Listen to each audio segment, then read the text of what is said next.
Olá, muito boa noite, 18 horas e 37 minutos dessa segunda-feira, 20 de fevereiro de 2017, está no ar nossa Estação Hamburgo, ao vivo, direto para Novo Hamburgo, Campo Bom, Sapiranga, Estância Velha e para o mundo inteiro através da internet. Lembrando aí que a gente, além do aplicativo da Vale TV Play, além do nosso www.valetvplay.com, estamos também pelo Facebook, só entrar lá na página da valetvplay.com e está lá a nossa Vale TV para o mundo inteiro através da internet. Que maravilha, hein, Carlos Fink? Olha, realmente é elogiável, né? Eu tenho recebido elogios de pessoas que frequentam nosso canal aí, e inclusive no exterior, né? Eu tenho um irmão que nessa hora ele está lá nos Estados Unidos. Qual irmão? É o André. Abraço para o André, então. O André mora lá nos Estados Unidos, mora em Miami. Parabéns, André, e hoje tem aniversário. E quero também dizer que tá tudo bem com a mãe, viu? Então fica até o final do programa, que a gente vai cantar parabéns para ele depois, né? Muito bem, tá bom. Isso aí. Fink, tudo bem contigo? Tudo ótimo. Ontem peguei meu carro, dei uma circulada aí pelos alagamentos na cidade de Novo Hamburgo. Não encontrei nenhum funcionário da prefeitura, encontrei o Martin, eu vi o Martin dentro da água, filmando, fazendo uma reportagem.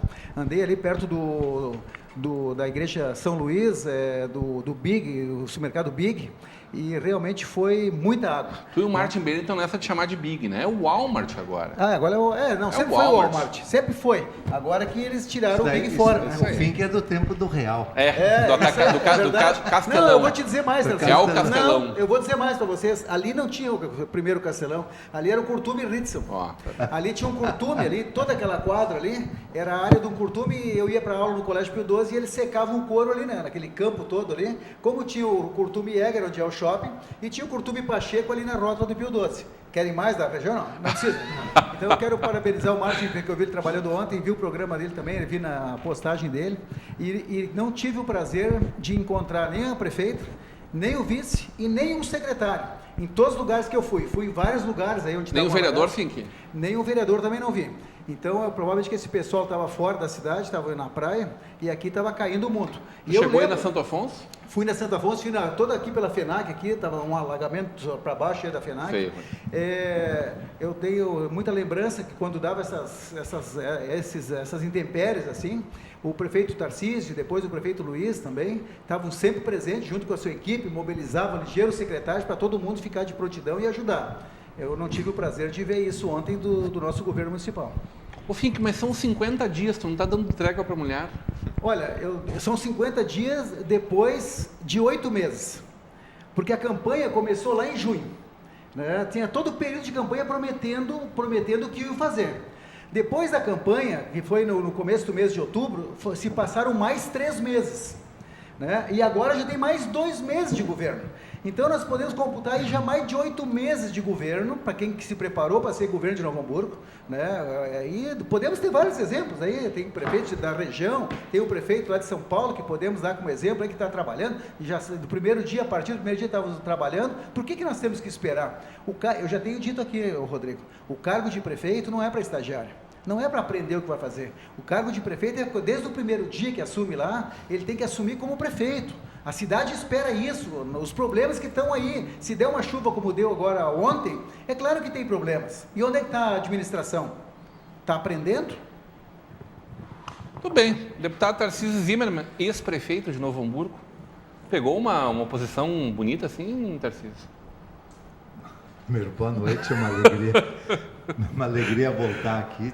O Fink já está milhões no programa, tive dificuldades, né? Aí nas últimas semanas em participar, sempre me justifiquei aqui. É verdade. Quer dizer para os telespectadores que sempre me justifiquei com o Rodrigo, mas é uma alegria voltar aqui. Olha, na verdade, eu acho que a oposição sempre ajuda. A oposição, a gente, na verdade, se a gente não tiver cobranças, a gente se acomoda, a gente acha que está tudo bem, a gente sobe no salto e tal, oposição sempre ajuda. Eu não sei se eu tive oposição dura ou não. Às vezes eu achava que era. Mas eu sempre me relacionei muito bem com o povo. E o povo sempre se relacionou bem comigo. Qual é o assunto do dia? É a enchente, a chuva torrencial da tarde e noite de ontem? Ou a segurança, ou a insegurança, no caso, o que mais gritou nessa segunda-feira? Não, eu acho que, claro, que aquela chuvarada do dia de ontem foi um fenômeno climático, vamos dizer assim, incontrolável de nossa parte. Né? Uma quantidade de água como aquela, ela inunda em qualquer lugar do planeta, em qualquer cidade do mundo. Né? Então, acho que por aí eu não tenho nenhuma crítica à administração ou quem quer que seja. É um fenômeno climático. Assim, esse nosso clima está muito, vamos dizer assim, muito de extremos e produz esses fenômenos. Agora, o problema da segurança pública, quer dizer, são, segundo falam, em torno de 40 mortes violentas de homicídios, não é? Homicídios e latrocínios. Né? Homicídios e latrocínios em um período de 72 horas. Isso demonstra, vamos dizer assim, a falência do Estado e a falência. Um tempo atrás eu postei quando deu aquele episódio do Espírito Santo, eu dizia que o Espírito Santo é o primeiro caso concreto, visível, de austericídio, né? De austericídio, quer dizer, de homicídio, de mortes geradas pela política de austeridade. O governo Sartori, ele conseguiu reduzir o déficit do ano de 2016 para 133 milhões de reais, né? 133, isso é uma mixaria, é nada. Em compensação, ele elevou o número de mortes, de homicídios, elevou o problema da insegurança pública a patamares nunca antes vistos na história deste país. E isso, eu acho que a gente precisa dizer com absoluta transparência para os telespectadores.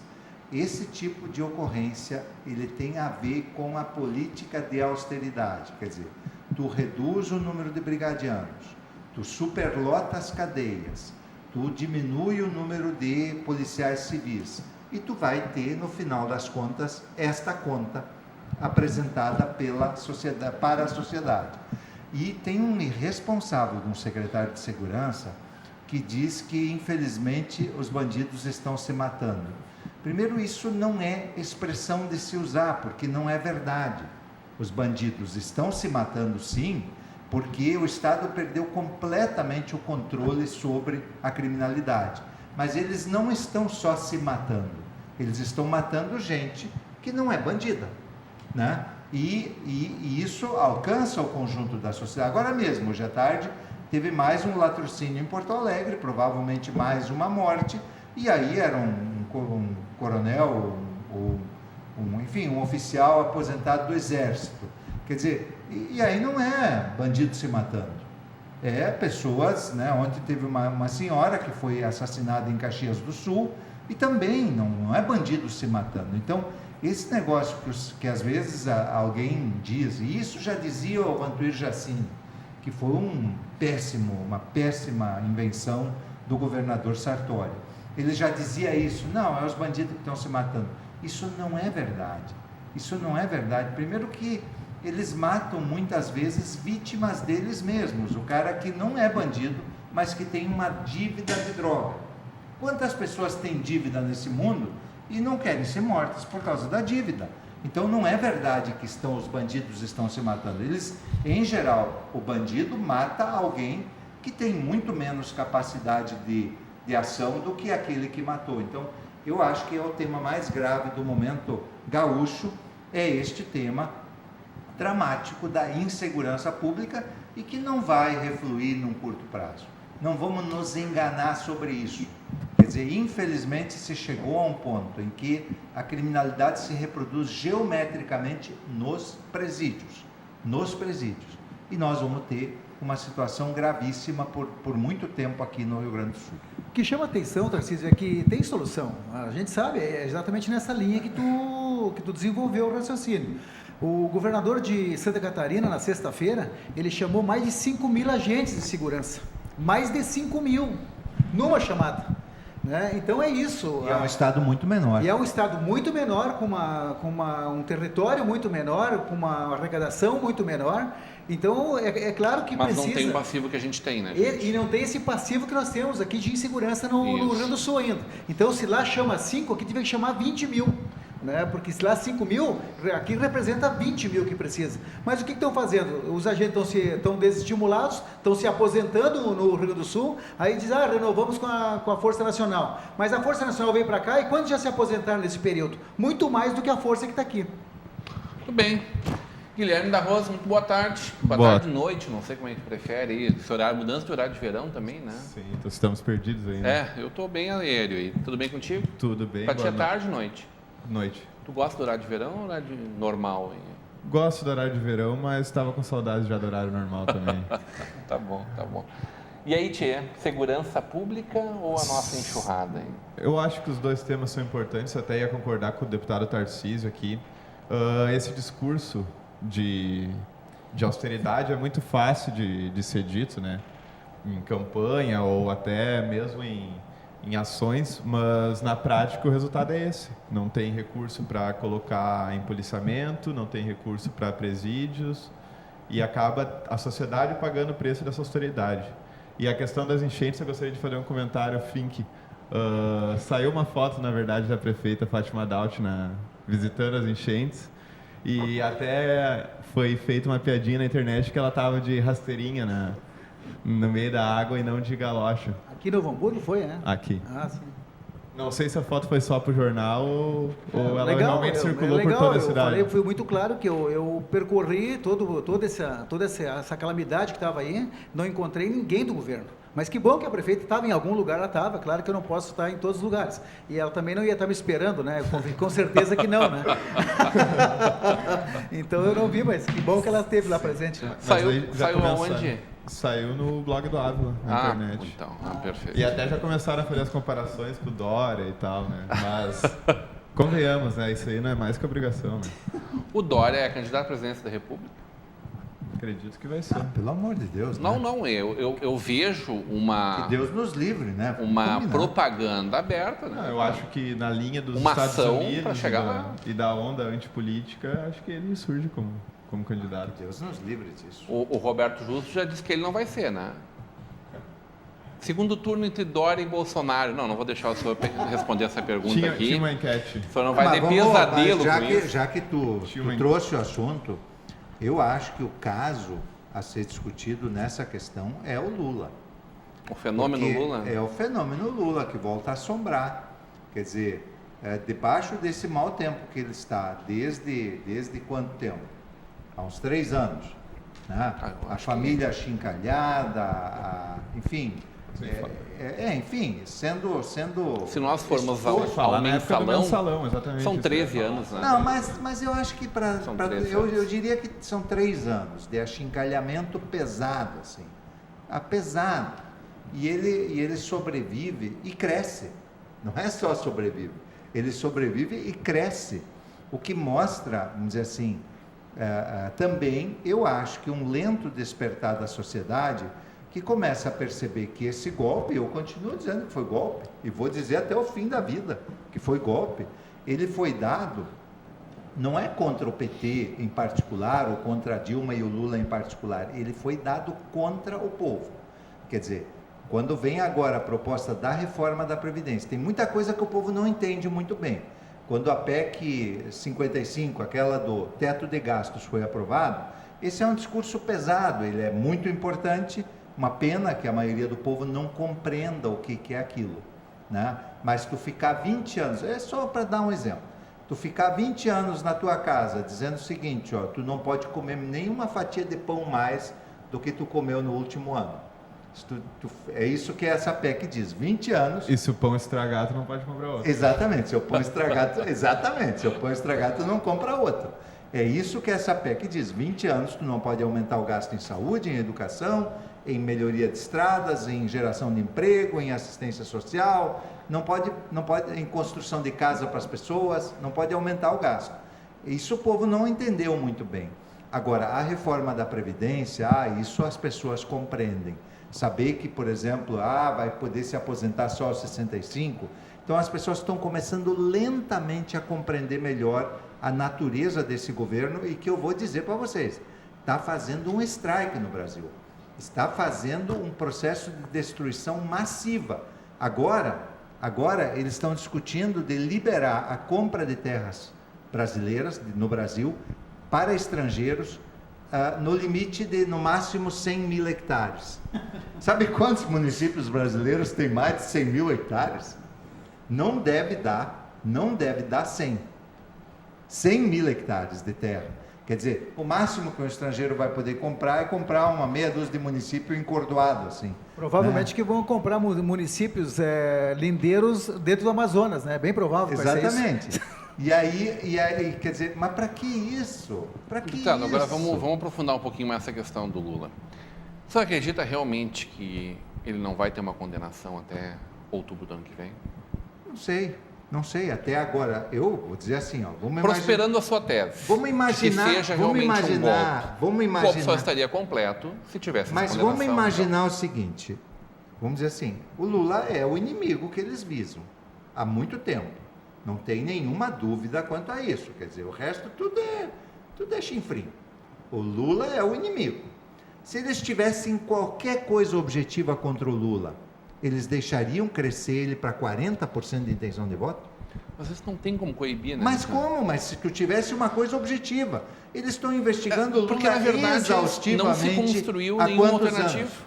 Mas não é isso. Os partidos de direita e mesmo os de esquerda não conseguiram mas construir tudo bem, nenhuma alternativa. Não construíram né? uma alternativa, então, se eu fosse eles, eu acabava com o Lula de qualquer jeito. Né? Eu acabava. Se eu fosse eles, se eu fosse do lado de lá, como é que eles até agora, investigando ele do jeito que investigam, né? Investigando a família do jeito que investigam, até agora não descobriram nada objetivo. Contra o Eduardo Cunha descobriram, contra o Zé Dirceu descobriram, contra o Palocci descobriram, contra o Vacari descobriram, contra contra aquele outro, um monte de gente descobriram. Por que não descobriram nada contra o Lula e sua família? É porque provavelmente eles não tenham nada objetivo. Nada objetivo. O que deu, por exemplo, nos depoimentos, inclusive da acusação, no que diz respeito ao tal do edifício lá do triplex, é a maior parte da acusação inocentando o Lula. Então eu acho isso, eu acho que eles não têm nada objetivo contra o Lula. E cada vez que ele cresce mais, fica mais difícil de prender. Quem tem um triplex e está na audiência é o Canizo. Ele tem um triplex e prova que é dele. Ele diz assim, eu provo que é meu. E o Lula prova que não é dele. Vamos dar boa tarde, boa noite aqui para um outro convidado especial que está estreando nessa bancada hoje, que eu acho que ele parou de respirar para que eu não perguntasse nada de política para ele, assim. Essa cara me é muito familiar. Muito boa noite, Mai Bavoso? Quase. O Alexandre, quase. tu é muito parecido com o Mai mesmo, né? Meu pai disse que o que é importante mesmo é ter saúde. A gente acredita e vamos que Mas o vamos. Mai é um queridão nosso aqui dessa região, de Novo Hamburgo e do Rio Grande do Sim, Sul. sem dúvida. Apesar de ser de Jundiaí, é isso? Sim. Eu recém cheguei de Jundiaí, estou aqui há 1 ano e 3 meses. Né? E tu veio de Malicuia, tia? Vem. Nossa, que boa. A gente enjoa de trânsito. Problemas que tem aqui também tem lá. Né? E só pegando um ganchinho do que vocês falaram, cheguei para um amigo nesse contexto que a gente estava falando aqui e falei, sabe como é que faz para jogar uma garrafa PET na Marginal Pinheiros passando de carro? Só se jogar cheia se tiver um braço maior do que o meu, porque é longe. Então tem que conscientizar o povo para parar de jogar lixo na rua. Depois não adianta só falar da política. A gente vê pessoas pegar uma massa de cigarro, além de fumar, ainda o cara joga no chão. Tu sabe que eu fazia isso, né? Eu fumava e botava... Faz 6 anos que eu parei de fumar. Parabéns. A gente sente falta. Quem conhece difícil, cigarro gosta difícil. de cigarro, mas enfim, sou mais feliz sem ele, posso te dizer isso. Mas eu jogava bituca pelo carro. Uma atitude assim, sei lá. E uma vez eu vi o Issur, nosso vereador Issur, falando no programa de rádio já contei essa história aqui algumas vezes, mas enfim, eu sempre lembro também de compartilhar ela, porque às vezes as pessoas podem dar um insight, né? Sim. Porque é natural, aquilo ali é o quê? Aquilo ali vai se desmanchar na natureza. Para mim, jogou na rua, estava tudo certo. E aí ele disse assim, as pessoas acham o quê? que vai nascer uma flor ali em cima daquele... Parei na hora. Disse, mas o que eu estou fazendo? Às vezes é importante que venha alguém e dê, mesmo que sem querer, um puxar de orelha na gente. Verdade. Tchê, muito bem-vindo aqui ao nosso Estação Hamburgo. Eu que agradeço. E bem-vindo à Vale TV. Muito obrigado pelo convite, né? Todos os colegas aqui, e esperamos fazer um belo trabalho junto. Tu não está vindo só para a Estação Hamburgo, né? Não. O que é isso, Bastidores? Bastidores é um projeto que eu trago de São Paulo, que eu, por quase 5 anos, fiz em 3 TVs da região de Jundiaí, né? Um pouquinho de Band, um pouquinho de Canal 25, um pouquinho de TV Japi, que é a nossa Serra do Japi em Jundiaí. Mas qual era o conteúdo? E a gente sempre veio buscando melhorar isso. É trazer a tecnologia para as pessoas de uma maneira acessível. Eu gosto muito de traduzir as coisas, não fico falando como um robô, né? A gente gosta de falar... Acho que tu conseguiria me ensinar a usar o Facebook? Mas é tranquilo. Acho que a minha filha vai conseguir mais do que eu, porque eu também não sou muito... Mas assim, inclusive a filhota, ela faz parte da equipe, ela que cuida disso pra gente, né? Porque, olha, sinceramente, uma coisa que você falou, o negócio do WhatsApp, ficou na minha cabeça. Se a gente ficar atrás disso, você não trabalha, né? As pessoas ficam bravas comigo, deputado, porque eu não uso o WhatsApp. Mas o que eu quero com o WhatsApp? Eu, por exemplo, acho um baita de um atraso isso da tua parte. Mas o que eu quero com o WhatsApp? Isso aí é para quê? Tem bobagem que chega toda hora e coisa importante que é para ontem. Urgente é tudo aquilo que alguém não fez em tempo hábil e alguém vai ter que fazer em tempo recorde depois. Eu contei isso outro dia para uma pessoa. Uma tarde dessa eu fiquei sem usar o WhatsApp nenhuma vez.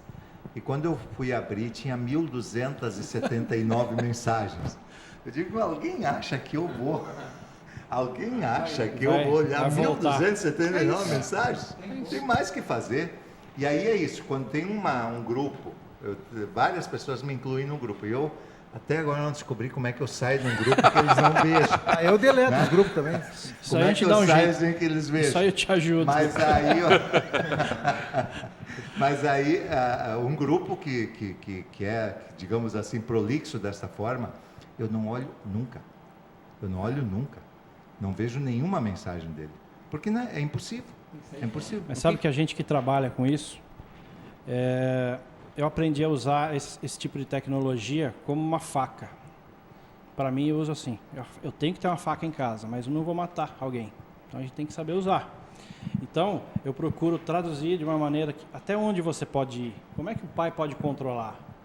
Quem tem que ajudar quem?